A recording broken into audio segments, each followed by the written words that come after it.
मंडी parliamentary constituency के सांसद माननीय मैडम कंगना रनौत जी ने कल एक आरोप लगाया है कि उनका जो इलेक्ट्रिसिटी बिल है वो 1 लाख रुपया आया है और वो भी उस घर का जिसमें वो रहती नहीं है। तो मैं आपको बताना चाहूँगा कि ये सत्य नहीं है। ये मैडम कंगना रनौत जी का जो घर है मंडी में मनाली में, उसका ये बिल है। इस बिल से ये स्पष्ट है, पहली तो बात है कि देखिए उनका 94.82 किलोवाट के आसपास का लोड सैंक्शन है, वो भी एचटी लाइन के ऊपर, जो कि बहुत अत्यधिक होता है। उन्होंने इस महीने कोई 9000 यूनिट्स कंज्यूम किए और 9000 यूनिट्स कंजप्शन के मुताबिक उनका जो 55,000 के आसपास का बिल आया।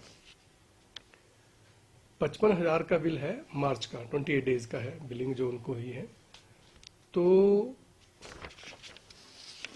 अब देखने की बात यह है कि इन्होंने पिछले जनवरी और फरवरी का जो बिल है वो पे नहीं किया था, वो कि जो कि 32,000 के आसपास है।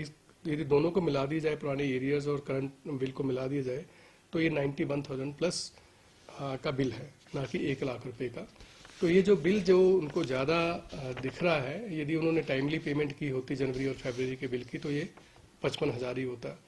और ये कहना कि घर में वो नहीं रहती हैं, तो मैं समझता हूँ कि पावर जहाँ कंज्यूम होती है वहीं पर मीटर होती है और ये एचटी लाइन के ऊपर उनका कनेक्शन है। तो कोई भी किसी भी तरह की जो है वो इलेक्ट्रिसिटी बोर्ड के एंड पे गलती नहीं है।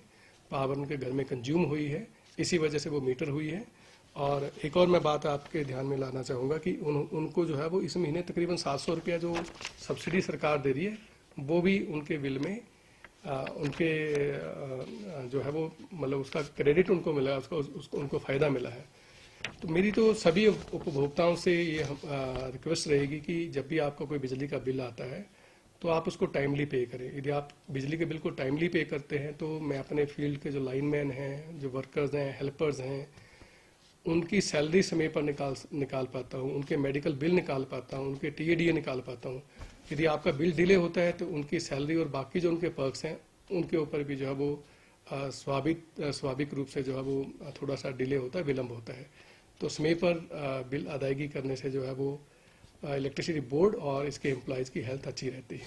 तो आपको लगता है संदीप जी, ये डोमेस्टिक मीटर है और एचटी लाइन के ऊपर मीटर है, मतलब काफ़ी ज़्यादा उनके जो भी घर है जो उन्होंने बनाया है उसमें काफ़ी ज़्यादा उन्होंने लोड जो है वो सैंक्शन करवाया हुआ है। तो ये 3 महीने का बिल है जी, जो 1 लाख रुपए आया हुआ है? जी जी जी जी जी, जनवरी, फरवरी और मार्च का बिल है। टोटल अमाउंट एक बार बताइए। इसका 91,000 के आसपास है बिल। जी जी जी जी जी, थैंक यू वो तो नहीं कह सकता हूँ, लेकिन उनकी एक शिकायत के रूप में मैं इसको ले रहा हूँ कि उन्होंने शिकायत करी है कि उनका बिल जो है वो गलत रेज हुआ है, जो कि गलत रेज नहीं हुआ है, जो ठीक है।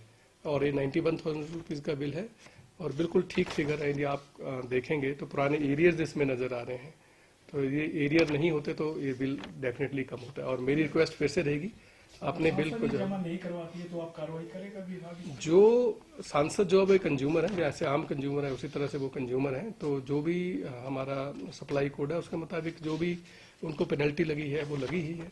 और लंबे समय तक जो है वो कोई उपभोक्ता जमा नहीं करवाता तो फिर डिस्कनेक्शन की तरफ हम जाते हैं। सर, इसमें आप उनका जो